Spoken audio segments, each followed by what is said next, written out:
Maayong gabi sa inyong tanan mga kadama. For today's video, pinadala sa atin ang puzzle na ito ng walang iba kundi ang vlogger na si Romulo Echeverria. Ang sabi niya dito, ipapaliwanag ko mga boss, ang unang titira, ang pula.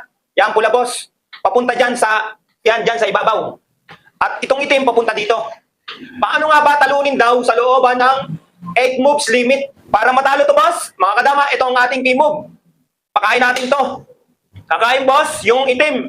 4-10, dama na. Sa pagdama, boss, dama na. Sabay titira tayo ng 3-13. Kakain, boss, yung itim. 15-3.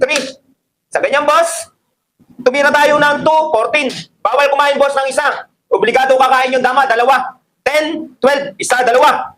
Sa ganyan, boss, kakain tayo 13-7. Sa pagkain nito, boss, ng dama, 12-2. Kakain tayo 14-6. Ayan, boss.